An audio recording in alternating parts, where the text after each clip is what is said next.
Ernakulam Karaikal express ട്രെയിനിൽ ഇന്ന് പുലർച്ചെ സഹയാത്രികരെയും റെയിൽവേ സുരക്ഷാ വിഭാഗത്തെയും ഒരേപോലെ ഞെട്ടിച്ചുകൊണ്ട് ക്രൂരമായ ഒരു കത്തിക്കുത്ത് ആക്രമണം നടന്നിരിക്കുകയാണ്. മദ്യലഹരിയിലായിരുന്ന ആക്രമി സഹയാത്രികനായ യുവാവിനെ യാതൊരുവിധ പ്രകോപനവും ഇല്ലാതെ കുത്തി പരിക്കേൽപ്പിക്കുകയായിരുന്നു. പാലക്കാട് വാണിയംകുളം സ്വദേശിയായ 25-കാരൻ ജിഷ്ണുവിനാണ് ഈ ഭീകരമായ ആക്രമണത്തിന് ഗുരുതരമായി പരിക്കേറ്റിട്ടുള്ളത്.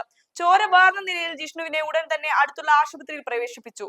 പുലർച്ചെയുള്ള യാത്രാവേളയിൽ ട്രെയിൻ കമ്പാർട്ട്മെന്റിനുള്ളിൽ വെച്ച് നടന്ന ഈ ചോരക്കളി യാത്രക്കാരെയാകെ കടുത്ത ഭീഷണിയിൽ ആഴ്ത്തിക്കുകയാണ്.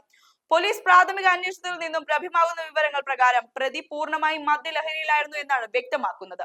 ട്രെയിൻ കോച്ചിനുള്ളിൽ വെച്ച് സഹയാത്രികരുമായി വാക്കേറ്റം ഉണ്ടാക്കുകയും തുടർന്ന് തരം കിട്ടിയപ്പോൾ കൈവശം കരുതിയിരുന്ന മാരകായുധം ഉപയോഗിച്ച് ജിഷ്ണുവിനെ കുത്തി വീഴ്ത്തുകയുമായിരുന്നു.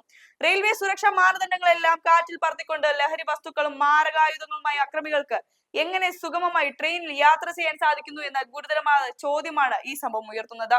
രാത്രികാല പുലർക്കാല സർവീസുകളിൽ യാത്രക്കാരുടെ സുരക്ഷ ഉറപ്പാക്കേണ്ട ആന്റി സോഷ്യൽ എലിമെന്റ്സിനെതിരെയുള്ള നിരീക്ഷണം എവിടെയെങ്കിലും പാളിയോ എന്ന രീതിയിലാണ് അന്വേഷണ ഏജൻസികൾ ഇപ്പോൾ തെളിവുകൾ ശേഖരിക്കുന്നത്. ഈ സംഭവം കേവലം ഒറ്റപ്പെട്ട ഒരു ക്രൈം വാർത്തയല്ല, മറിച്ച് പൊതുഗതാഗത സംവിധാനങ്ങളെ ആശ്രയിക്കുന്ന ലക്ഷക്കണക്കിന് വരുന്ന സാധാരണക്കാരായ യാത്രക്കാരുടെ സുരക്ഷയെ നേരിട്ട് ബാധിക്കുന്ന ഒന്നാണ്. സമാധാനപരമായി യാത്ര ചെയ്യുന്ന വ്യക്തികൾക്ക് നേരെ ലഹരിക്ക് അടിമപ്പെട്ട ക്രിമിനലുകളിൽ നിന്നും ഇത്തരം അപ്രതീക്ഷിത ആക്രമണങ്ങൾ ഉണ്ടാകുന്നത് പൊതുസമൂഹത്തിന്റെ സാമ്പത്തിക സാമൂഹിക സുരക്ഷിതത്തിന് വലിയൊരു വെല്ലുവിളിയാണ് ഉയർത്തുന്നത്.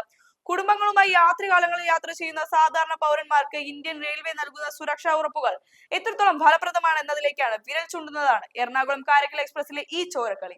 നിലവിൽ സംഭവത്തിൽ റെയിൽവേ പോലീസും ലോക്കൽ പോലീസും സംയുക്തമായി കേസെടുത്ത് ശക്തമായ നിയമ നടപടികളിലേക്ക് കടന്നിട്ടുണ്ട്. ഇന്ത്യൻ ന്യായ സംഹിതയിലെ വധശ്രമം ഉൾപ്പെടെയുള്ള ജാമ്യമില്ലാ വകുപ്പുകൾ പ്രകാരമാണ് കുറ്റവാളിക്കെതിരെ നടപടികൾ സ്വീകരിച്ചു വരുന്നത്. ട്രെയിൻ യാത്രകളിൽ ഇത്തരം അടിയന്തര ഘട്ടങ്ങൾ ഉണ്ടായാൽ യാത്രക്കാർ സ്വയം പ്രതിരോധിക്കാൻ ശ്രമിക്കുന്നതിനോടൊപ്പം ഉടനടി റെയിൽവേ പ്രൊട്ടക്ഷൻ ഫോഴ്സിന്റെ സഹായം തേടേണ്ടതുണ്ട്. റെയിൽവേയുടെ ഔദ്യോഗിക ഹെൽപ്പ് ലൈൻ നമ്പറായ 139 വിളിച്ച് വിവരം അറിയിക്കുകയോ റെയിൽ മഡർ ആപ്പ് വഴി തത്സമയം ലൊക്കേഷൻ സഹിതം പരാതി രജിസ്റ്റർ ചെയ്യുകയോ വേണം.